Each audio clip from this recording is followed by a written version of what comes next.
Today's episode of The Watch is brought to you by Oars and Alps. Did you know that roughly 60% of what you put on your skin is absorbed?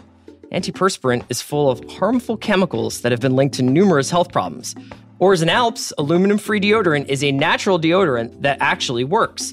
This powerful deodorant uses cornstarch to absorb sweat and notes of cedarwood and fresh greens. What do you smell wafting across the table right now? Mad cedars. What about the fresh greens? It's that too. Because they're keeping Greenwald fresh. I really am all in on this product. Head to oaskincare.com. That's the letter O, then the letter A, skincare.com, and get 15% off your purchase of any Oars and Alps products, including the natural deodorant that keeps Greenwald cedarwoody and fresh greeny. I love it. When you use the code WATCH. Today's episode of The Watch is brought to you by Sorry to Bother You, the new film critics are calling Get Out on Acid. Don't miss this year's most original comedy in select theaters July 6th, everywhere July 13th.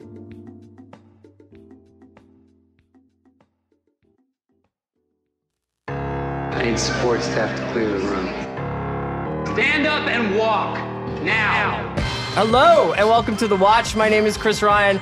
I'm an editor at TheRinger.com, and joining me in the studio, he is a gorgeous lad of wrestling. It's Andy Greenwald! I want to be clear about something. It's the day after a holiday. I think I definitely, on some level, thought that we would all just have 5-day weekends, but we can't do that. We all? Like, the world, but we can't do that because we're working people. No, man, so we're recording today. It's Thursday, and you know what, Andy? I don't want you to get nervous because today is going to be a slow cook podcast. Oh, really? We're throwing the content in the earth like Francis Malman. We're letting the coals, the banana leaves, just season this podcast. These are definitely two distinct kinds of cooking. But go on. No, it isn't, is it? Well, I mean, Malman does like the big barbecue fires. Doesn't he throw that shit in the grass and like cover it and then come back like 2 days later? Like cooking like a whole animal, like barbacoa? Uh-huh. I don't know what he does, man. Listen, you're misreading me. When do we get Bill to pay for us to go check this out to find out for ourselves? Let us chase our passion. Come on, Bill. For real. Thursday, happy July 5th. Happy July 5th. I hope everyone had a great Independence Day. The watch is back in effect. I want to be clear with everyone. I'm here today out of my sacred duty to our audience, to my good friend Chris. You're actually obligated to show up. I'm here because I love talking to my friend, but also I was hoping Chris could give me some like NBA trade rumors while I was here. Yeah, but we'll do that off mic. Greenwald, you have become incredibly invested in the hot stove of the NBA. Isn't that good for business around here? I think you picked the wrong summer, my guy. Well, yeah, but we don't have a GM. We missed on LeBron. Probably not going to get Kawhi. All right. We got Wilson Chandler.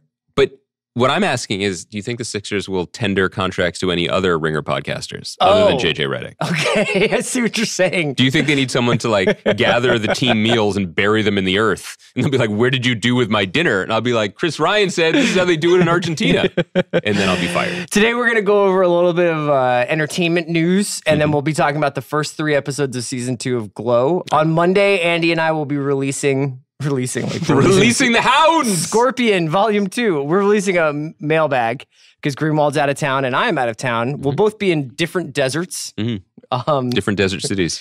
So we will not be available to react to anything that happens on Monday, but we will try to get to things like Sharp Objects and Succession. That's what I was going to say, yeah. Next week. Guess what, though? Yeah. I got a curveball for you today. Okay. We're going to talk a little Succession today. Okay. Just so you know. You're just going to go ahead and talk about Succession without me. Okay. This is what we're doing now. But please, lay out the ground rules for the rest of today. There is no ground rules. Okay. I want to talk about this fucking Hobbs and Shaw movie. This is, I'm at a disadvantage here. I don't really care about the Fast and the Furious franchise, honestly. Okay. Just because I work here doesn't mean I have to like say it's all about family to my coworkers every day. I've been trying that for 6 years working with you. But this is quickly this Hobbs and Shaw movie, which is a spinoff from Fast and Furious starring Jason Statham, who I enjoy his work very much. I do as well. And The Rock, who I respect, but feel like I need him to up the quality control on his team. Right. Just because like I don't need a Rock movie every 4 months. Do you think there are too many Urkels on his team? Do you want to say it or should I? Is that why his wins are low? His wins are actually very high. His wins are as tall as a skyscraper, one might say. Well done. Yeah. This Hobbs and Shaw movie has recently cast Idris Elba and Vanessa Kirby, which is giving me real Con Air vibes. Oh. There was a point of time in the late 90s when, the big action movies were coming out of the Jerry Bruckheimer, Michael Bay axis. Mm-hmm. And if dudes wanted to cash a check, it was right there for them. If Steve Buscemi wanted to be in Con Air, or if Ed Harris wanted to give a stirring monologue about the sacrifices of Navy SEALs in The Rock, the money was available. It sure was. It was I'm flowing. really into the Crown's Vanessa Kirby appearing in a Fast and Furious spinoff. It's great. With Big Driss. Yeah. Look, I mean, these guys have lifestyles. They have homes that they need to purchase in addition to their current homes. It's fine, right? It's fine. It's one for me, one for them, couple for me. Pitch me the version of this movie that makes it appealing to a non-Fast and Furious guy. Because here's why I'm interested. Not just for the cast that you're saying, but because it seems that there's a chance that they won't be driving a lot. Let's take driving in or out of it. I'm going to tell you why this is interesting. Because I just want to be clear to our audience, something they already clearly know about me, even if they've never heard me say those words. The driving movies I like are Locke, right? Yeah, and you like Bourne, which is technically not a driving movie, but there's a lot of driving. Locke was the movie where Tom Hardy's just in a car, right? Yeah, and he's like, to get the poor right. I got to get the poor right. So that's my Fast and Furious, right? Otherwise, I'm relatively out. Okay. So this movie suggests they might be infantrymen, right? They might be on foot. Yeah, I think that the main appeal for me here is that there's no Vin Diesel. And I would never fight Vin Diesel. I don't mean to disrespect his work. I thought he was fine. He was quite good in Boiler Room. I thought he was fine in Boiler Room. Throw that on the poster of his life. But I'd find his presence in the Fast and the Furious movies to be a little bit of a little bit of dead weight. Wow. Yeah. Wow. I mean, So I think that you get to make. He's the founder. I'm not saying look, I'm not the target audience. I'm not the person who's going to determine whether or not these movies respect for the old heads in this game anymore. You Ready just to said turn the only page. car movie you like is Locke. What are you talking about? I'm just trying to not be the bad guy for once. Yeah, okay. So I'm looking forward to that. That's my piece of entertainment news that I'm into. I know you have a casting. Yeah, and I actually thought you were going to set me up here from the Con Air expanded universe. Oh, yeah. The greatest paycheck, potentially the greatest 1-2 paycheck run in history was John Malkovich being like, okay, Con Air being the biggest one. I guess in the Line of Fire, you could say it was, first of all, a fantastic movie. But when he was like, I can just do this thing that I do that has won me plaudits on the Chicago stage, but relatively little coin, and I can just do it in these action movies and people will love it. So Malkovich has clearly embraced the Malkovichness of himself.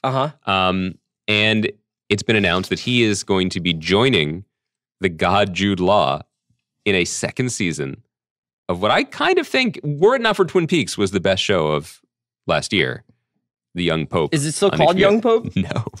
No, it's called The New Pope. And is Malkovich the new Pope?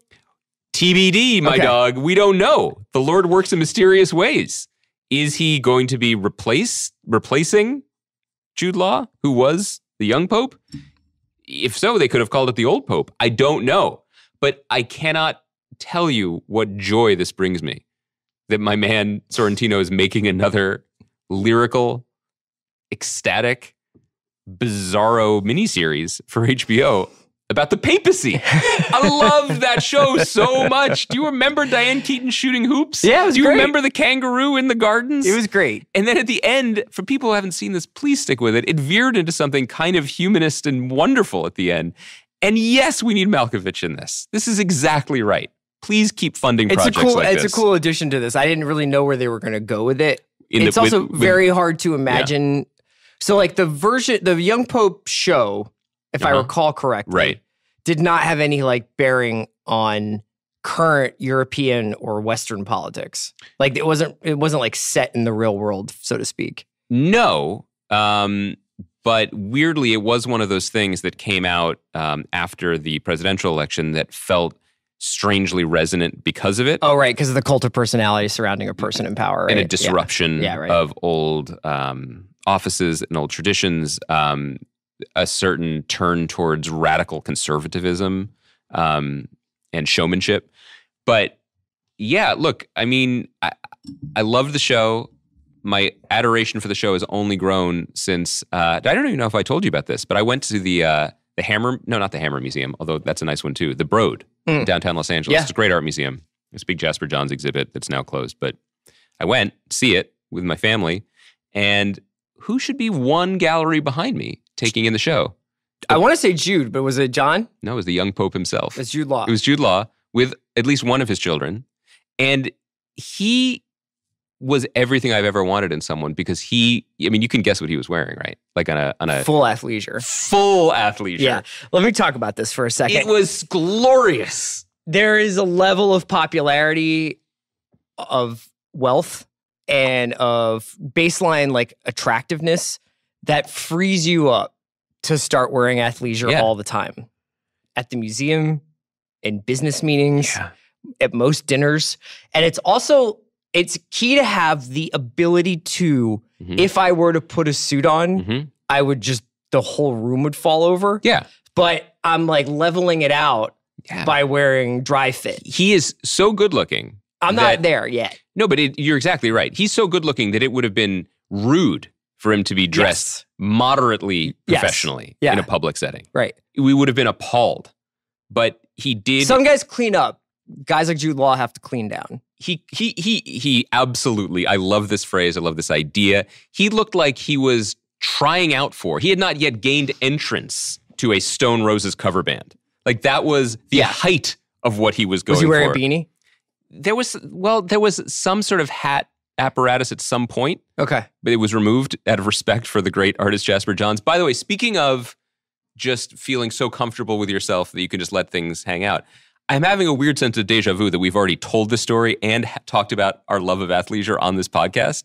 But I think that even if we did, and Zach isn't sure, but even if we did. He only records like 50% of the podcast. We just woke him up, to be honest. He's eating Chipotle. He's in a total coma. He's having a great Thursday. My point is, one of the, I think, most appealing, definitely one of the top 3 things that got us into the Guardian list of best podcasts of 2018 is that we let people behind the curtain. Yeah. If this is a senior moment, then God bless. Just consider this the, Our boy Zach Barron just wrote a piece for GQ about the glories of being washed, which I recommend very highly that people read. But one of the things that was so reassuring in Zach's piece was his admission that his memory is going. Yeah. And that like he just needs to write everything down. So I take no responsibility if we've already had this athleisure conversation. And I'm going to make it more, I'm going to update the convo. Okay? So this is version 2.0. I love it. Where are you on the John Hamm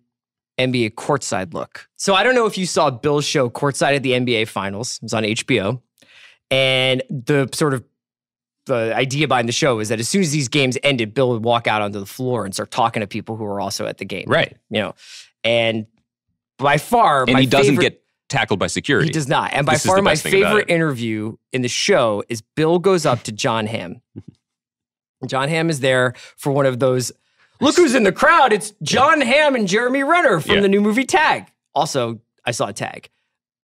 Word? But without me? First, John Hamm wearing dad button-up, not particularly well-fitting. Yeah, I'm looking at pictures right now. A varsity jacket. Yeah. And a fucking Masters hat. Like the Masters, the golf hat.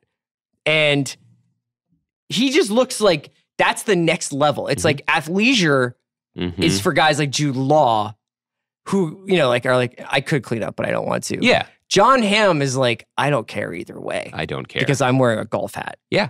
And on HBO. I'm John Hamm. I'm John Hamm. I still have this chin.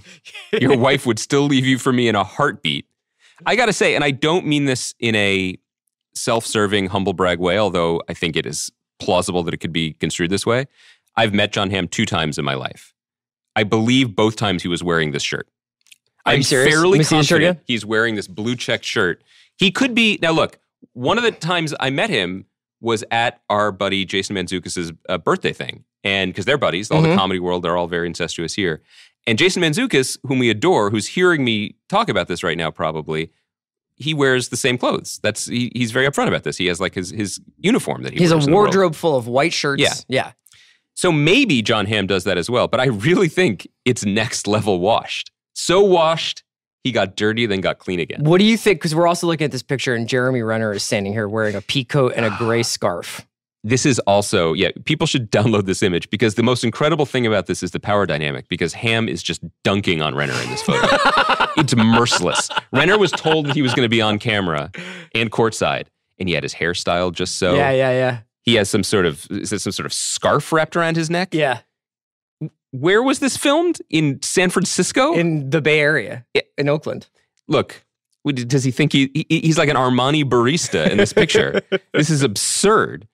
But what he has is a deep desire to have gotten this right. Yeah. And what Jon Hamm has is a complete lack of caring. And I know this is counterintuitive for people who have a pop culture podcast, but to get to the point where you just deeply don't care can be admirable. Do you want to talk about Succession now or you want to wait till next week? Both. I think that we should talk about Succession in more depth next week after the 6th episode, maybe on Thursday when we're back live. But I also do have some comments about it, not spoilery comments. As it relates to Glow. But I think we could talk about it in the back half of the show in relation to Glow because it's interesting. This podcast was born out of a lot of television for us to get through. Mm-hmm. We are finding it slimmer and slimmer pickings to find shows that we both There's a lot like. of shows out there. I think it's like finding ones that we agree on, finding ones that we can consistently watch. Yeah. Yeah, so it's almost as if the shows that we are watching, each one is a distinct exemplar of a different style of storytelling and also a different type of relationship with the show. So I think you have some notes for me. So let's do some other notes, some movie notes. I was just going to make a random recommendation. Do some random recos. I know you're going to be traveling. Maybe you're looking for an airplane movie to download or something like that. Okay. I know that you like to enjoy the free offerings. I do. Oh my God, I do. But I happen to know, I'm pretty sure that where you're going, they don't offer anything free in the seat. 1,000,000%. This is a very short flight. So there is a movie that was just released on iTunes called Gemini, which is Lola Kirk and Zoe Kravitz and John Cho star in this very interesting LA noir, modern LA noir. Love it. And Zoe Kravitz plays an actress, like a young actress who's kind of a movie star. And Lola Kirk, who you may have seen in Mozart in the Jungle or Mistress America, she plays that character. She plays Zoe Kravitz's personal assistant, but they're like really more like best friends. Is it like Set It Up? No. Okay. And then there is a murder. And it's basically it's directed by this guy, Aaron Katz. And the way it plays out is very much like somewhere between Robert Altman's Long Goodbye, a mumblecore movie, and a very icy noir movie. This is right down the middle for me. Like Drive or something. Yeah. So there's elements of each of those things. It has some pretty drastic tonal shifts, but I was watching it and I was thinking to myself, I'm so glad this isn't a TV show. It's like a really, really good 2-hour movie. Yeah. And it's got great performances and great writing. Lola Kirk is really interesting in it. And it's just when people say, they don't make these kinds of movies anymore, it's not the Los Angeles that you typically see where it's like East Side LA, everybody's just having a coffee and trying to raise their kids right. I feel both seen and targeted, but go on. You know what I'm talking about, though, right? It's way more. It's not like it's not casual. It's not hallucination of West Hollywood and the Palisades and the beach and K-Town. Basically, it's K-Town West, and then its vision of LA is like without traffic, which is hilarious to me unintentionally. But like there's a lot of scenes of driving where I'm like, this looks like the coolest thing ever. If only that I knew that there wasn't a 16-minute wait to progress one block up Santa Monica to make a left on the 101. And so I really highly recommend it. I think it's only like $3.99 on iTunes. And if you're looking for a movie to watch over this weekend and you're not going to go see Ant-Man or you're looking for something to watch at home, I highly recommend Gemini. And I think you'll like it specifically a lot. I love that. Thank you for that. Is knowing drive times and traffic maps in LA... And is that the equivalent of knowing how much apartments rent for in New York? Like watching a TV show and being taken out of it because there's no way those characters would afford that? Carrie's apartment in Sex and the City. Right. And I would have to say, I think we've brought it up a couple of times, but if Bill and I ever do rewatchables for Collateral, the entire podcast will be spent talking about Jamie Foxx saying that he could get from downtown to the airport in like 20 minutes. I mean, I've done that. Yeah, at 3 in the morning. At 5 in the morning on a Sunday. Which I recommend. By the way, that's my favorite Jason Statham performance, is in Collateral. Oh, yeah. He's in that. I forgot. He's in it for 3.5 minutes, and he's brilliant. I got 2 recommendations for the listeners, maybe heading into the weekend. One is a band that I've fallen completely in love with called The Beths. They have a song called Happy Unhappy right now. Our friend John Dolan wrote it up as the song of the summer on rollingstone.com. New Zealand band that has hooks for days. I absolutely love this band. The record's coming out this summer, and the record is great. People should check them out. The other thing is, you know what I did recently that I really, really not just enjoyed personally, but I really recommend to people? It's not an official Double Down Book Club recommendation, although maybe we should at some point do one of this guy's books. But I slipped back into Elmore Leonard recently. Mm-hmm. And I don't know how many of our listeners have gone through deep Elmore Leonard phases. Maybe I think a lot of people have a casual relationship to him, whether it's just they watched Justified, they like Out of Sight, or maybe they read Get Shorty in paperback on the beach one time. But if you are a fan of storytelling and of people talking and of character building and world building, if you have any desire to do those things, pick up a Elmore Leonard book, because the way that he writes is like just water dripping off of, what does water drip off of? Duck's back? See, this is why I'm not as good a writer as he is. It's just delicious to read these books and to remember how effortless it can seem, even though writing is actually a nightmare and is terrible. I'm reading Freaky Deaky right now, which I'd never read, but Is that a Detroit book? I'm a big fan of the Detroit books. I love the Miami books. Well, let me rephrase that. I like them both. What's your favorite Miami book by Elmore Leonard? Maybe we should consider. I really like the Raylan books and the Karen books. So I love Rum Punch and Pronto and Riding the Rap. Those are just really, really, really like a zone. Those are really a big mood. Those Florida books. That's how I feel. La Brava might be my favorite Florida book, but there's also the two books, Stick and Swag. Yeah. Are real. I mean, see, look, the face Chris is making now. No, I'm not. What are you talking about? No, it's a good face. Yeah. It's like it just gets you going. It makes the people excited. Maybe we should pick one and do one for the book club, because we haven't picked a new book club book. Yeah, we have to pick a new book club book. All right, so we're going to take a quick break to hear from our sponsors, Gemini, the Beths, and Elmore Leonard, if you're looking for stuff to enjoy in this wild world of ours. And we're going to talk a little bit about the first few episodes of season 2 of Glow after a word from our sponsors.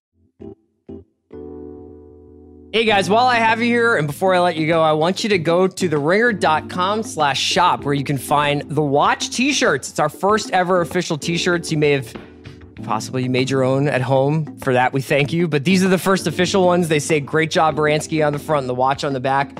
They come in a cool aqua blue. You can cop that. You can cop t-shirts for tons of other Ringer podcasts, like Binge Mode has really nice gear. There's also stickers available, so go to theringer.com/shop to get all your Ringer merch for summer. All right, we are back, Andy, and we're here to talk about the first 3 episodes of Netflix's Glow, which is second season, debuted last Friday, I believe. Why don't you get us started here?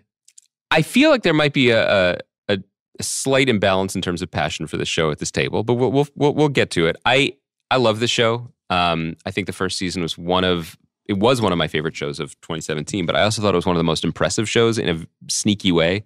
It used really, really smart, classic sitcom world building, not tricks, but tools to almost immediately introduce us to a huge ensemble, but an ensemble of distinct characters, all of whom immediately became not just familiar, but exciting. You'd want to see more of each one of them and spend time with them. And it did that in the larger ecosystem of Jenji Kohan at Netflix. She's the creator of Orange is the New Black. And the creators of this show, Liz Flahive and Carly Mensch, worked with Jenji. Genji's the executive producer of the show. It's operating in both the Genji ecosystem, but also Netflix, which is you're competing with everything ever, but also everything that's prestige-y. It found an almost, again, I've used this word a bunch today as praise, which I think is probably psychologically revealing because I'm finding things to be very effortful. But I think that they found a way to make this sort of television look effortless. It's just... It's wildly comfortable to be watching a show that's entertaining and to see a show come back with such confidence in season 2. But it also contains these performances from Alison Brie and Betty Gilpin that are up there with anything else on television or streaming. I think what Alison Brie is doing week to week is astonishing and never loses track of the sitcom aspect of itself or the deep emotional probing part of itself, which I think is very difficult to do.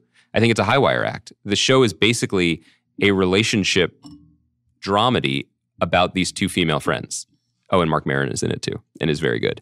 And I think that they chose, coming into the second season, and I've only watched 3 of the 10, I think they chose a very, everything about the show, I think the decision-making is very smart, but I think they chose a very smart way to ease us back in.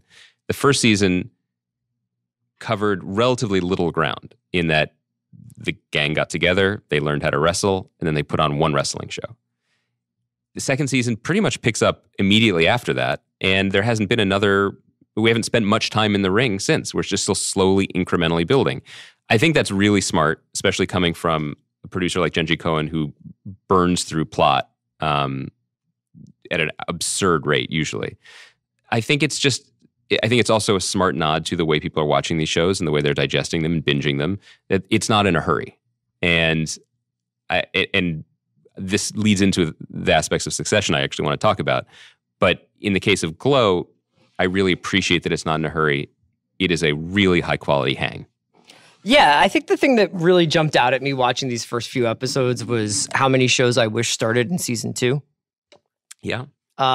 Especially now, because I feel like people are probably so well-versed in the rules and beats that television shows have to go through.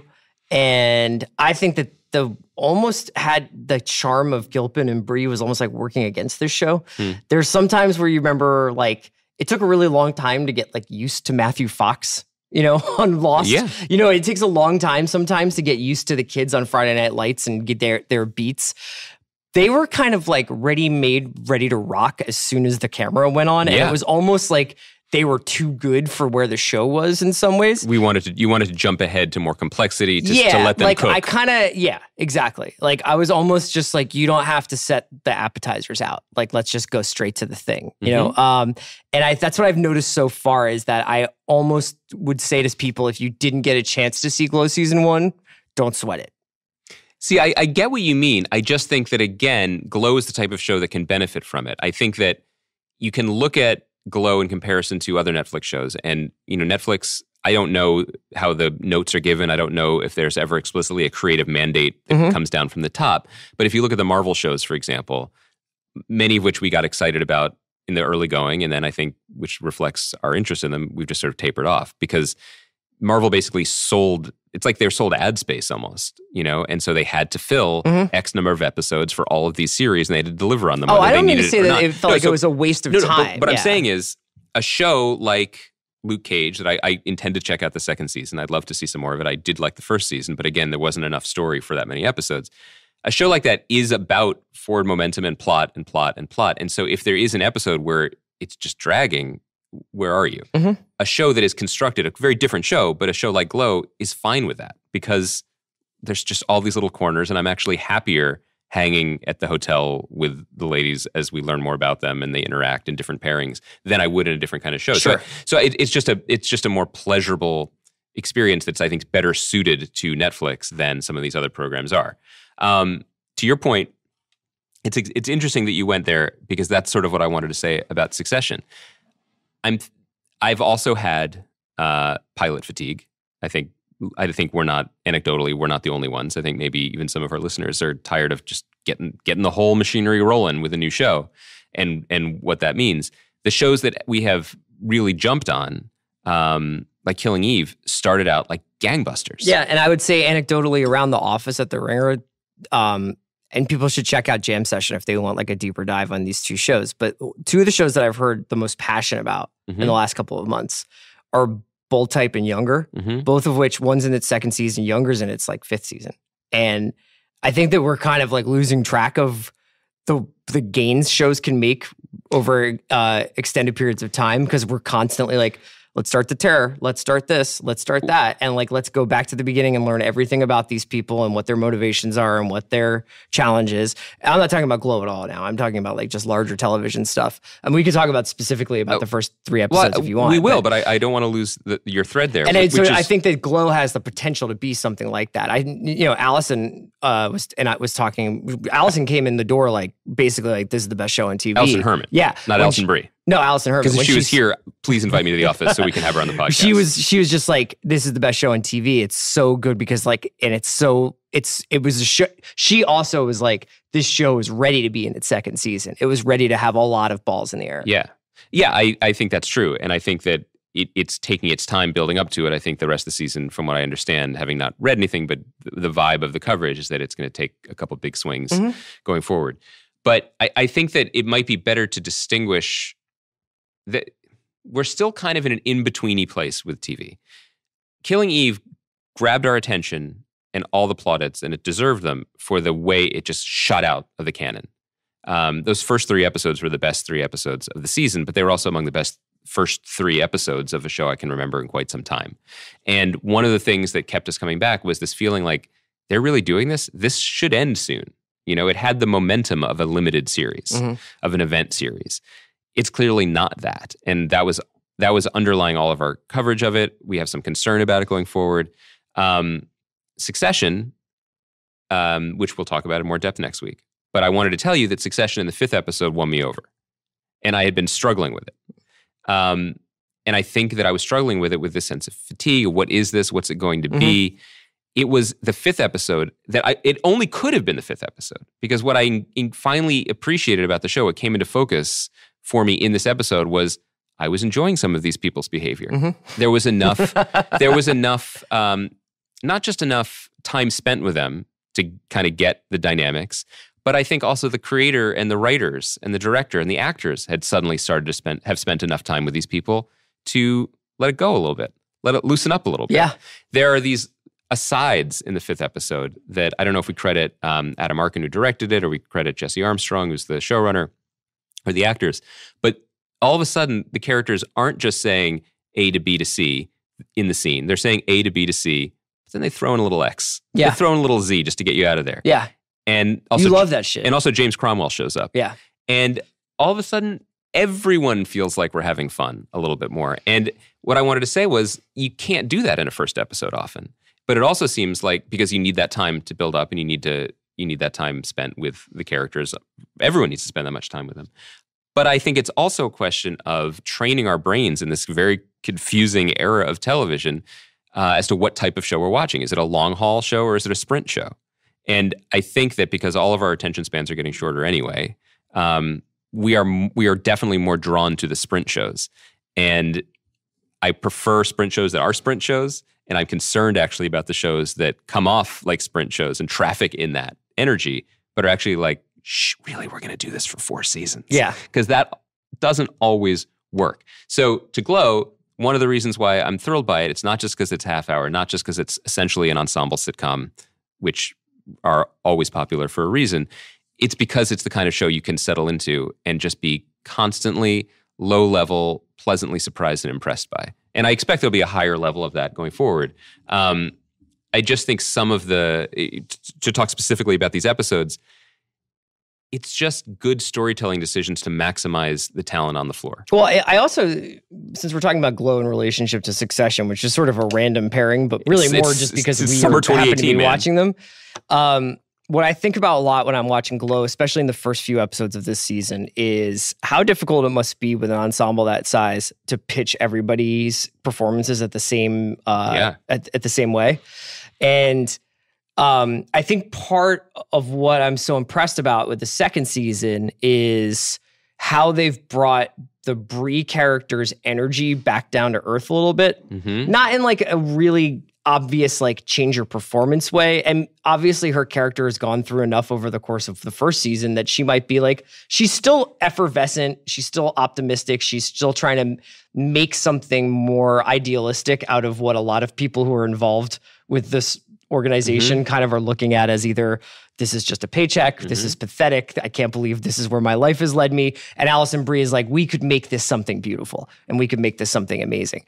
And in these first few episodes, though, I thought that because of the conflict she has with Mark Maron's Sam character, I thought that they brought the performance down to earth just a little bit. And when you notice something like that, she's able to play quieter moments in a way that are a lot more palatable. and a lot more believable because she's not always like, it's me, I'm here, you know, like, which is an integral part of the character. Of course being an actor. Yeah, absolutely. But it's a very difficult thing to sustain. Yes, I agree. And I thought it was just, she's giving like a really hell of a performance. And can I just jump in on the performance thing with her? Because sure. I think that she is doing something that is so hard and so special to watch. She reminds me of like Sally Field's run of performance in the 70s, where you have someone who, Alison Brie on Community isn't exactly Gidget, you know, but that's her thing. It's like she her can energy. Do that. Yeah. She can be cute and delightful and charming and lovable, but also showed very early on in Community, in Mad Men, that she is very in on that joke and willing to subvert it and play it to the advantage of the story or the different characters that she's portraying or playing off of. But there's a kind of weird, bravery is a ridiculous word, I think, for actors often, but she's really raw in this performance, you know, in the way that she allows herself, which actually is the way actors work on set, you know, to be made up or not made up, depending whether she's in the ring or she's not, and to let hurt play on her face and linger on her face, and to somehow be playing someone who's not just pretty broken inside, but putting on this happy veneer, but is keenly aware every second that she is doing both, that she is both broken and performing. Yeah. And to do this, I think you're right, to do it with the generosity of spirit that she knows there are, conservatively 30 other people in the cast, and that everyone gets their shots, but when the camera cuts to her, she is tracking emotionally where she is, and thus we are too. Yeah, there's a scene in the second episode, towards the end of the second episode, where she and Sam have had this sort of... That's the Mark Maron character. Yeah, I would say minor falling out, betrayal, whatever, but not, like I think there's obviously a lot of road left to go with those two characters.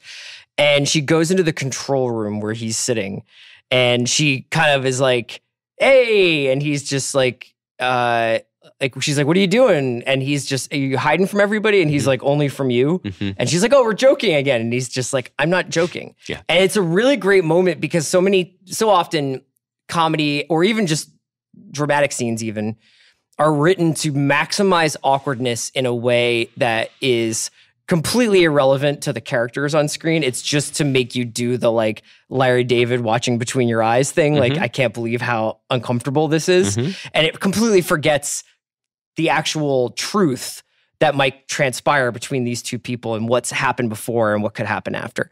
And her reaction to that is not to like get pissed off, mm-hmm. and not to like, she just kind of like, well, if I just stand here for long enough, maybe he will loosen up.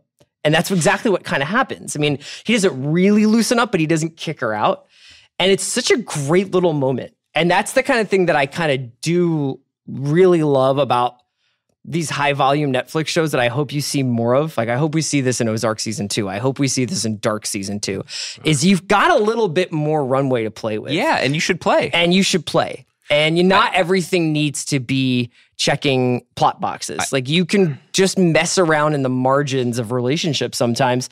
That's something that I think that those 22 episode network shows used to have, that opportunity that we lost when we ever became everything needs to be a 10 episode mystery. Yeah, I completely agree with that. And one other moment I would call attention to in the third episode, the dynamic between Betty Gilpin's character and Alison Brie's character is so distinctive and really either unique or very close to unique on television, because it is, as I said a moment ago, the defining relationship of the show.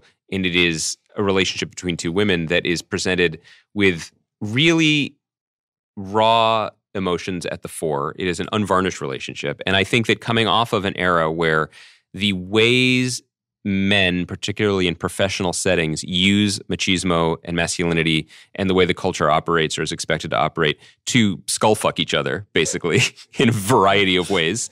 Whether it's watch 2015 to 2018. I think 2019 is when it's going to get real in here. But, whether it's office politics in Mad Men or, literally Hell's Angels in Sons of Anarchy, there have been numerous opportunities for men to be neither good guy nor bad guy, but just antagonists and protagonists at the same time. And the way that these two interact in this scene that unfolds in 103 when Ruth volunteers to help out because she feels so badly still about what she's done, and Betty Gilpin's character, whose name I'm blanking on right now, it's Debbie, yeah, thank you. the way Debbie takes advantage of that self-loathing for her own ends, and then can't help but twist the knife because she's still angry. Even though a moment before we see her vulnerability, even though 2 moments before we see that she still wants to have friendship too. It can be all of those things. And I think that a lot of credit goes to Liz Flahive and Carly Mensch, who I hope will come back on the podcast to talk more about this in detail, to being able to track that, to keep their eye on that ball while they are juggling all these characters and having a very, very detailed running B story about constipation. All right. We'll hit the next 3 episodes of Glow next Thursday, along with Succession. Monday will be a mailbag pod. I hope you have a great weekend. Yeah. I hope people think of us, frankly, in the desert. This is going up Thursday. If you happen to be in Las Vegas on Friday, I think the show might be sold out. The live show, Bill's live show. This is amazing. But the Ringer will be heavy at Caesars. What does that mean? Just like a lot of us are there. We're doing podcasts, we're making videos, we're doing a live show. I'll be appearing with Bill and Jason C. and Shay. And like Chang, literally every man House, affiliated with this Harala website. Bob. Yeah, all on Friday night at Caesars. And then we'll be around. We'll be at games, we'll be at Caesars. So are you going to hit the tables? What are you going to do? I'm going to try and play some low stakes hold'em. Okay. I played blackjack. I mean, I do play blackjack. Yeah. That's a tough high to fuck with. I've never been in Vegas with you. I don't know Vegas Chris, Vegas CR. Let me tell you this. The nicotine patch might come off. What? I mean, when you have the opportunity, it's not like, I mean, I feel like he's going to unleash the dragon. But I haven't smoked a cigarette for real. But you mean like in 6 years. You mean like you didn't French inhale? No, like I had a drag and then I was like, that's really tough. But maybe now time's right. Wow. This if you see me in Vegas, give me a Camel Light. We'll see what happens. Wow. I really appreciate you putting this on the record as like when the slippery slope started. Okay. Thanks to Zach back. We'll be back on Monday with a mailbag. Talk to you guys soon. Have a great weekend, Baranskis.